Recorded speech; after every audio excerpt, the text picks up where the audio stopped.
Hello everyone, I am Priya Srivastava and I welcome you to my YouTube channel.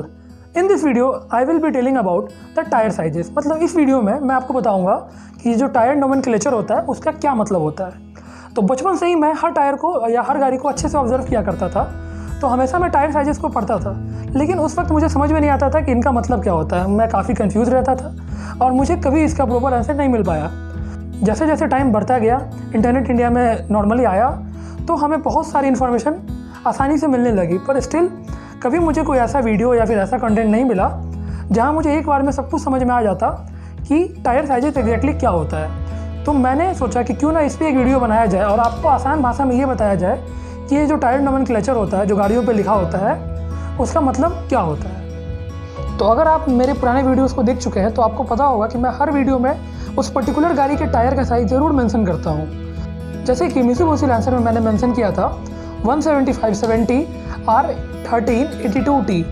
Swift का tyre size था 165/80 R1485T। Honda amaze का भी tyre size था 185/65 R1486T।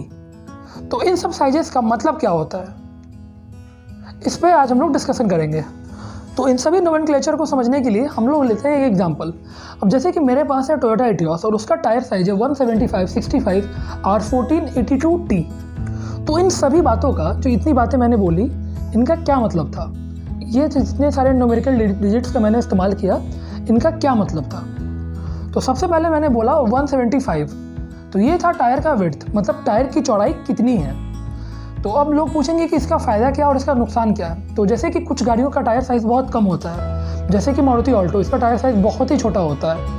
तो उसमें problem क्या होती है कि हाई स्पीड्स पे या फिर ओवर 100 की स्पीड्स पे गाड़ी में बिल्कुल भी कॉन्फिडेंस नहीं मिलता है और गाड़ी रोड को छोड़ने लगती है।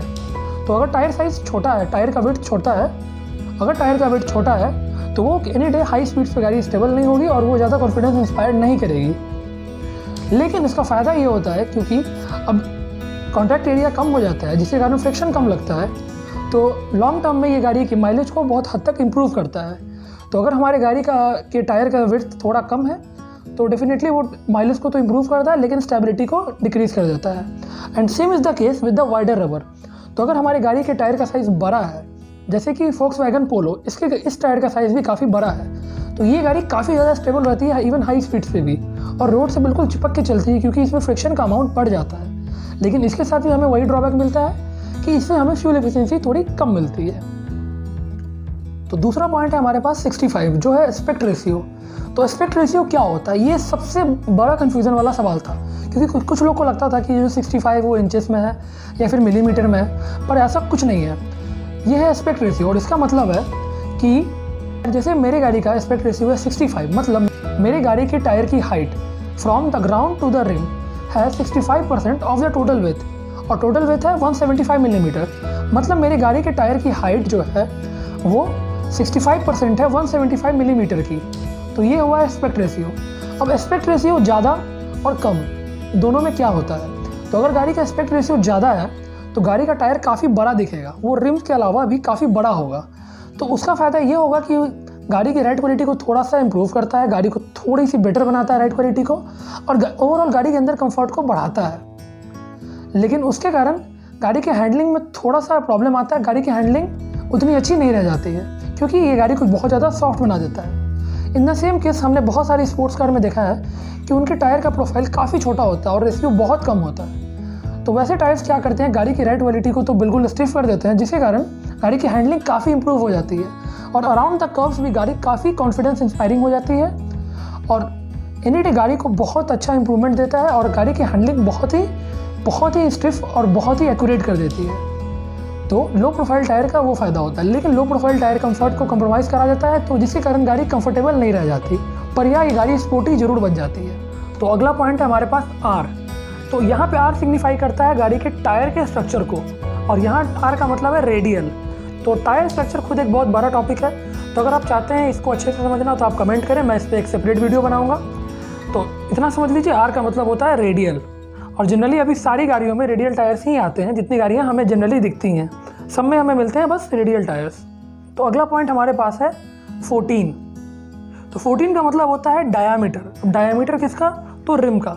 तो गाड़ी में जो हमें स्टील रिम या फिर अलॉय व्हील्स मिलते हैं तो उसका जो रिम होता है, रिम विदाउट टायर, उसका डायमीटर क्या है? तो हमें पता है, जैसे हमारी गाड़ी में लिखा है 14, तो इसका मतलब है कि हमारे रिम का डायमीटर है 14, ठीक है। और उसके बाद अब अगला पॉइंट हमारे पास है 82। तो यहाँ पे 82 क्यों लिखा है? तो मैं इसके बारे में बता दूँ। 82 जो है ये है लोड इंडेक्स। तो गाड़ी के व्हील्स कितना वेट कैरी कर सकते हैं, इस हिसाब से उन्हें इंडेक्स में बांटा गया है। 82 का मतलब होता है कि ये पर्टिकुलर व्हील 475 किलोग्राम तक के वजन को लेके चल सकता है, मतलब मैक्सिमम 475 किलोग्राम वेट को लेके वो चल सकता है। अब अगला पॉइंट है हमारे पास टी, जो मेरे हिसाब से सबसे इंटरेस्टिंग पॉइंट है, क्योंकि ये बताता है कि गाड़ी का मैक्सिमम स्पीड कितना रेटेड है, टायर कितने हाई स्पीड को सस्टेन कर सकता है। अब यहाँ पे टी का मतलब होता है 190 किलोमीटर पर आवर, मतलब मेरी गाड़ी 190 किलोमीटर पर आवर की स्पीड तक सस्टेन कर सकती है और टायर्स उतना लोड ले सकते हैं। उससे ज़्यादा स्पीड बढ़ने पर या तो टायर ग्रिप छोड़ सकते हैं या टायर में कुछ और प्रॉब्लम आ सकती है। उस हिसाब से टायर्स के स्पीड को बहुत सारे रेटिंग्स में बांटा गया है और वो सब आपको मेरे स्क्रीन पे दिख रहे होंगे। तो आई होप गाइज मैंने आपको टायर साइजेस को बहुत अच्छी तरह से एक्सप्लेन कर दिया है। अगर फिर भी आपको कुछ समझ में नहीं आया है तो आप मुझे कमेंट करके पूछ सकते हैं। और अगर अभी तक आपने मेरे चैनल को सब्सक्राइब नहीं किया तो प्लीज़ सब्सक्राइब कर लीजिए, इस वीडियो को लाइक करिए।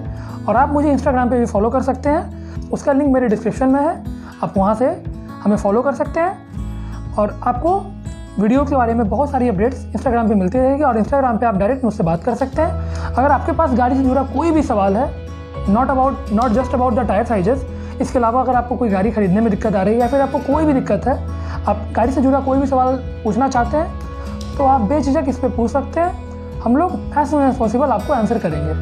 Thanks for watching guys, thank you very much.